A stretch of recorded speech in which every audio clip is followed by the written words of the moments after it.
अस्सलाम वालेकुम। इस वीडियो में आप एक ऐसे कंट्री से रिलेटेड जानोगे जिसका हो सकता है आपने नाम भी ना सुना हो, और ये है बारबाडोस आइलैंड कंट्री। और ये लोकेटेड है लेसर एंटिलीज में। और लेसर एंटिलीज क्या है, तो असल में ये एक ग्रुप ऑफ आइलैंड्स हैं जिसको नाम दे दिया गया है लेसर एंटिलीज। और लेसर एंटिलीज है कैरिबियन सी में। और कैरिबियन सी क्या है, तो असल में जो अटलांटिक ओशन है उसके एक हिस्से का जो नाम है उसे कैरिबियन सी कहा जाता है। तो ये कंट्री इसी जगह पर लोकेटेड है। और काफी सारी और भी कंट्री आती है छोटे छोटे। तो इनका जो ग्रुप है और जिसमें ये बारबाडोस कंट्री है, इसे कहा जाता है इस ग्रुप को लेसर एंटिलीज। इस छोटे से कंट्री का जो सबसे बड़ा शहर है वो है ब्रिजटाउन, और इसका जो कैपिटल सिटी है वो भी ब्रिजटाउन है। और बारबाडोस का जो सबसे छोटा सिटी है वो है ऑस्टिन।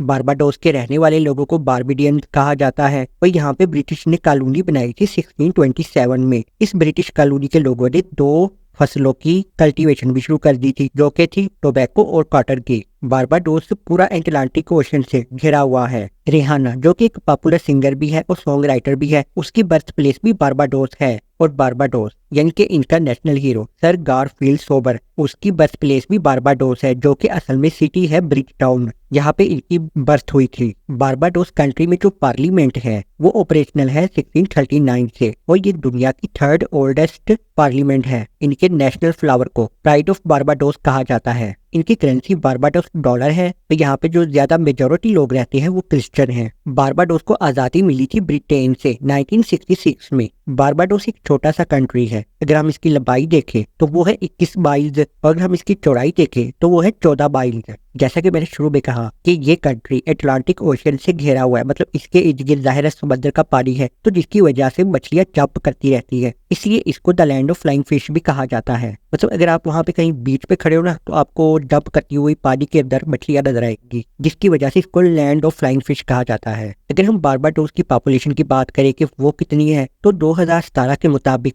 तो वो थी 2,85,985। और आखिर में अगर हम इसके फ्लैग की बात करें, तो जो आपको इसमें ब्लू कलर नजर आ रहा है वो रिप्रेजेंट करता है ओशियन और स्काई को। और जो इसमें गोल्ड येलो कलर है वो रिप्रेजेंट करता है सैंडी बीचेस को। और जो इसमें आपको नजर आ रही है ब्रोकन ट्राइडन, मतलब जो आपको एरो से नजर आ रहे हैं दरमियान में, ये रिप्रेजेंट करते हैं country breaking free from its status as a colony. मतलब कहने का ये है, जो ब्रोकन ट्राइडन बना हुआ है ना, मतलब जो एरो से बने हुए दरमियान में, ये रिप्रेजेंट करते हैं असल में किसी कैद से आजाद होना। तो इस वीडियो में सिर्फ इतना ही। अगर अच्छी लगे तो लाइक कर देना और चैनल को सब्सक्राइब कर देना। अल्लाह हाफिज।